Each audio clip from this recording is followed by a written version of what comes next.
cầu nguyện cho gia đình mới của mình. Sau đó thì xin mời cả hội thánh chúng ta sẽ mỗi người sẽ cầu nguyện chúc phước cho đứa trẻ.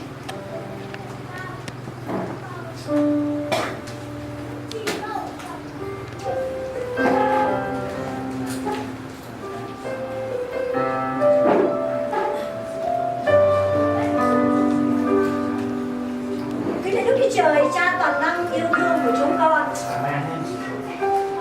cảm ơn Chúa vì sự vui mừng lớn mà Chúa ban cho loài người chúng con, ấy là hôn nhân.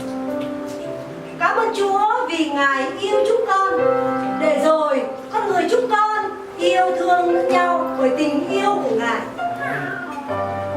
Cảm ơn Chúa vì đôi bạn trẻ ấy là Tỷ Cường và cô Hoa, hai người đã bởi tình yêu của Chúa được kết hiệp và yêu thương nhau.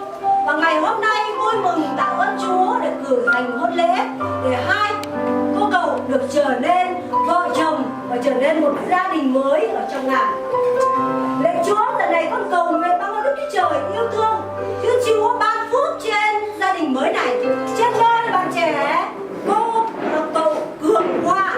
Chúa ban phước cho họ, để rồi bởi tình yêu của Chúa bằng cái tình yêu của Ngài để yêu thương lẫn nhau, để cùng nhau nắm tay nhau bước tới trong tương lai, trong hôn nhân của mình.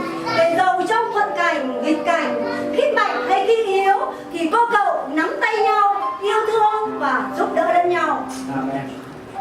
Con dâng gia đình nhỏ này trong tay của Chúa, con cô cầu trong tay của Chúa, nguyện xin Thánh Linh dẫn dắt họ, để rồi gia đình của họ sẽ bước đi trong sự tin kính Đức Chúa Trời, để danh Chúa được vinh hiển trên gia đình này.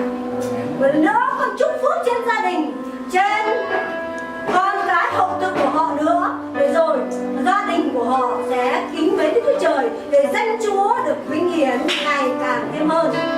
Cảm ơn Chúa thật nhiều.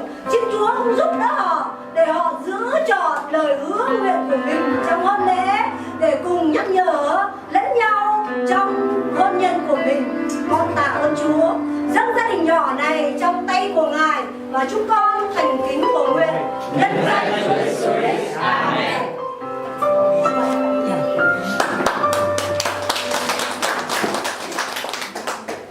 Xin mời bên gia đình nhà trai, gia đình nhà gái có lời cảm tạ gì đối với hội thánh. Thì xin mời.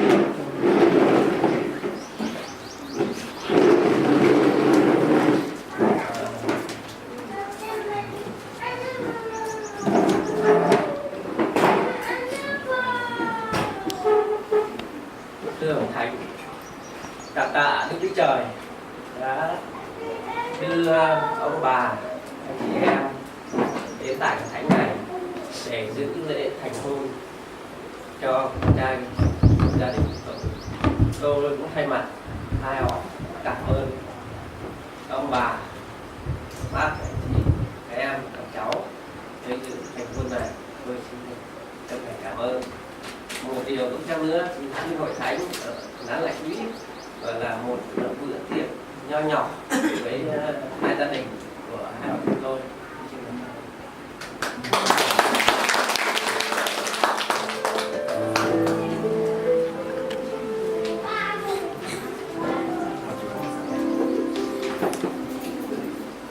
Xin hội thánh chúng ta cùng ngồi. Thì giờ này xin mời hai trong số các